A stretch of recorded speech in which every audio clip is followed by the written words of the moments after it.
Today we're going to be playing ChatGPT-5, the newest AI system on the market. We're going to be playing them in chess.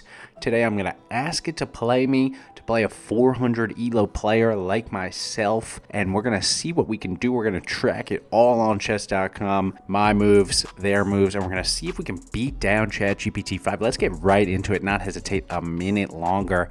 I'm just going to transition right over here to the, we got a little ChatGPT window up here, blank board up here. I'm going to be controlling both sides of the board, obviously, because ChatGPT cannot move the pieces itself physically or digitally. So maybe in the future, but we're going to go ahead here.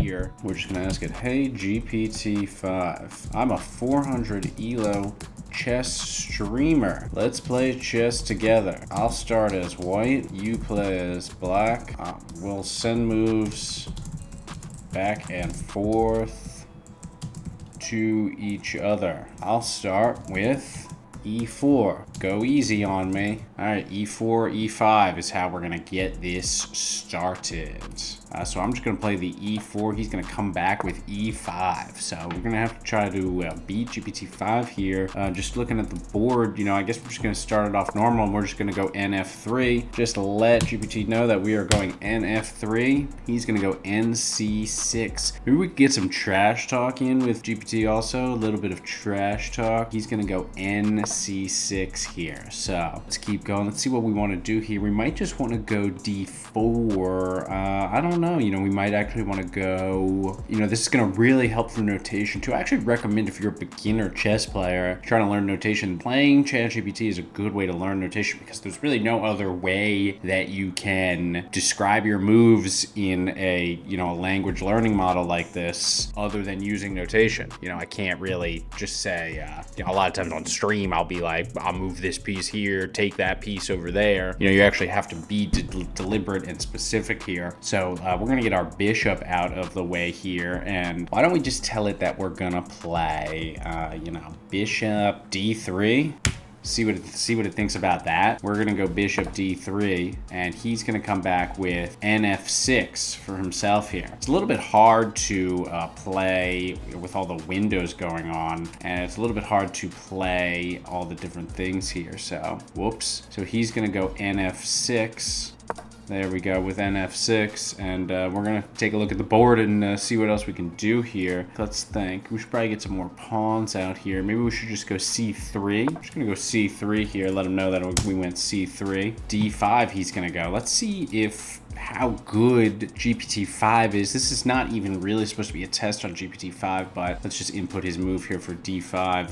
This isn't really even supposed to be much of a test for GPT-5, but it is interesting to see if he'll be able to remember the entire board, you know, the way that, you know, without literally looking at it. If you know what I mean. So it's tough. I'm not really able to, you know, have to handle talking to ChatGPT and everything. I'm not really able to. Let's go ahead and play B4 and see what he comes back with there. He's gonna go D takes E3, so he's gonna take my pawn there. I see clearly I see what he's kind of pulling out here. He's gonna take D takes E4, so he's gonna fork two of my pieces here. So look, I don't know if I should have been ready for that, but you know, that's not too mind-blowing of a move. Let's just save that bishop and get that out of the way. I guess we're gonna have to sacrifice. I mean, there could be a way that we could pick ourselves up. We could do an even exchange of pieces here if we went B5 here. If we just took B5, then whether he wants to take the bishop or if he wants to take the knight, it would be an even exchange of pieces. Let's go ahead and do that, actually. So we're just gonna take B5. I'm trying not to look at the analysis that chess.com is giving me at the same time. I don't want any chatter here. He's gonna go E takes D3. E takes D3, that's gonna be obviously E taking this D3 bishop here. I'm gonna come back around since he can't really get anything after we just sacked that. I'm gonna go ahead and just go B takes E6. So just let GPT know here. B takes E. Wait, we did. Let me just make sure that I'm delivering the right piece. We did B takes C6. Just deliver him that over there. He's gonna go E4 coming back at us now. So E4. I mean, I will say just first impressions from this challenge. We're gonna definitely want to save our knight knight here. So what do you guys think we should go? Should probably go n e5 or n g5. I'm gonna go ahead and take n e5 and just let GPT know that we're going n e5 over there.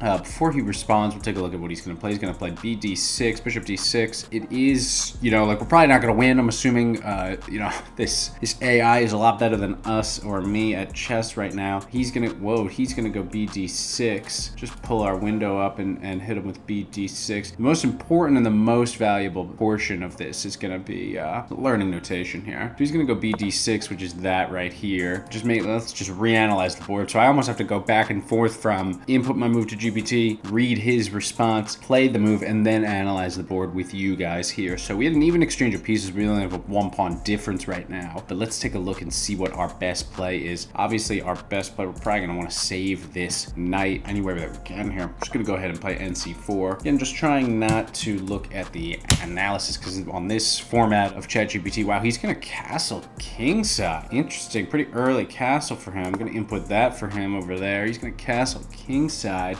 And then we got to look at the board again and see what we're going to do here, but really just very interesting to see how we can kind of combat this AI. Now I'm thinking here, I can do analysis on here. Yeah, here we go. I'm thinking here that I'm going to go NA5 to protect this piece here. So if he wants to perform that capture, that's fine. And then I'm thinking if he doesn't perform that capture, I'm going to fork this to give it some protection here. I'm not going to fork this pawn, but I'm going to take this pawn and then fork these two pieces here. So let's go ahead and execute those couple moves. So I'm going to start with NA5. Just going to input NA5. Not looking at the board right now. He's going to go with RE8 check. Okay, so now I have to go in and kind of figure out what that is. I'm not even sure. Obviously, that's rook to E8 check. So E8 here.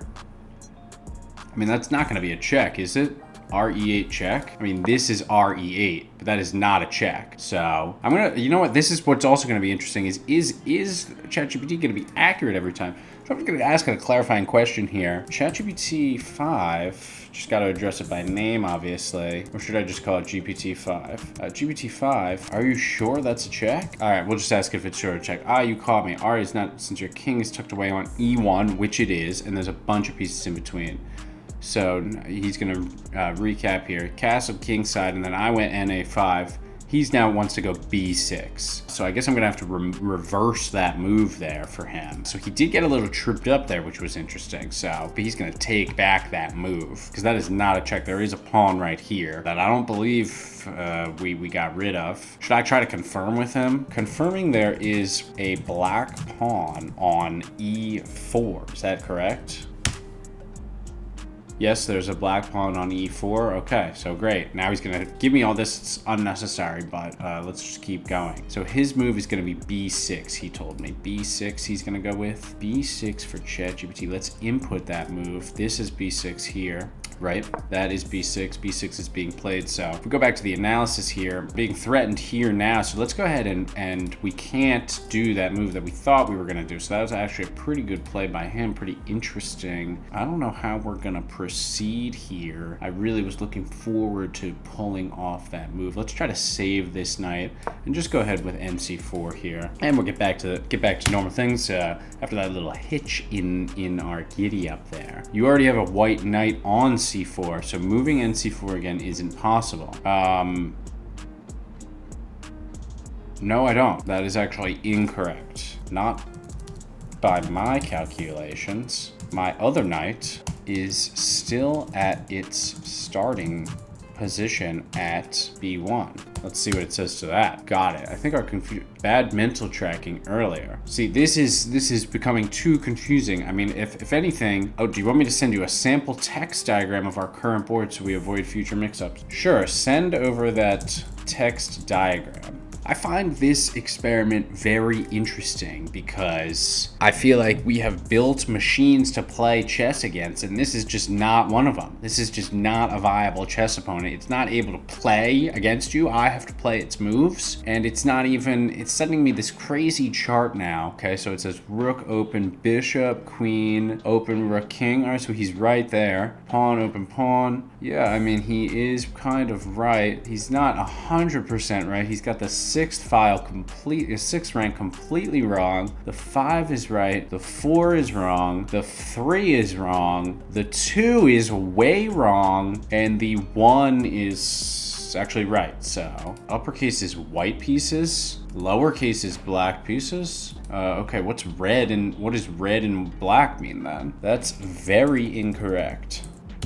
Let's see what it's, I don't know what else to tell. It's very incorrect. His mental board is getting scrambled. I would think, I know that this isn't necessarily the intended use of ChatGPT-5, but I would think that it would be able to handle playing a chess game against me, or at least remember where the pieces are. Now it's making me, I understand I'm the human here, he's the AI, she, he, she, it. It's making me responsible for cleaning up this board. Now we have to reconstruct the entire board. I'm about ready to cancel this game. I don't want to reconstruct this entire board. I really don't. Okay, go ahead. Let's have it do the reconstruction and just see what happens. Now it's doing a full analysis of the game. Here we go. This is everything it has so far, and it's giving me another board here. Let's just again double check it to our board. Rook blank, bishop queen blank, rook king. Okay, it has that. Now it has blank blank pawn. I have a pawn on a7. He doesn't. Then it has blank, blank, pawn, pawn, pawn. Okay, so he's kind of right. Then he has pawn, pawn, bishop, which is right because this pawn is mine. But I have a knight here. Then he has a full row of blanks, which is correct. Then there's a white knight, which he has, which I think is uppercase is me. Then he has a pawn here, which is correct. This bishop is made up. Pawn, bishop. Okay,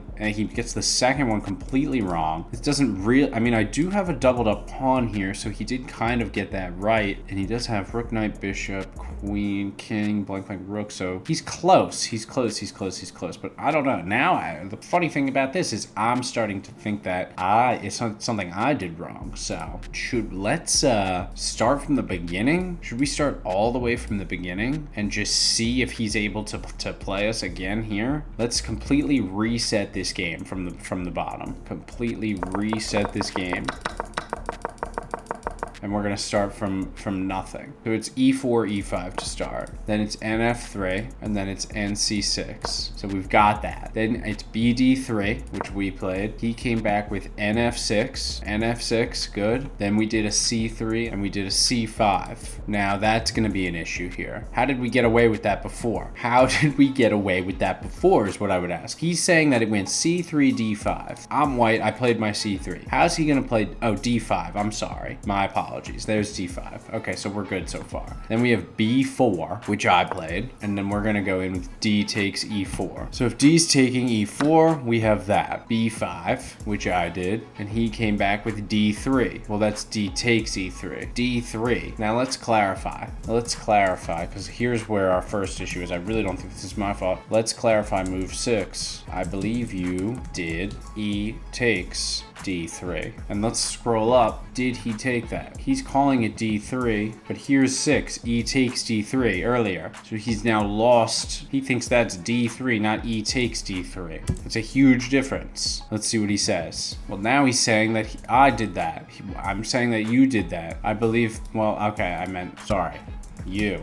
Well, see, and now here he goes here. Black pawn on e4 captures white pawn on d3. It's not a pawn. That changes the capture history. Okay, well, I'm gonna yell at it again. It wasn't a pawn. It was a bishop. Thinking longer for a better answer. He doesn't know. I don't even know if he's gonna figure it out. I only have one thing to leave with you. He still hasn't clarified that he took a bishop instead of a pawn. We've barely made it 10 moves into this game. I've never had less fun playing chess in my life. Never play ChatGPT-5 in chess. It's a complete waste of a time. It doesn't really even know how to play chess. Here it goes, finally.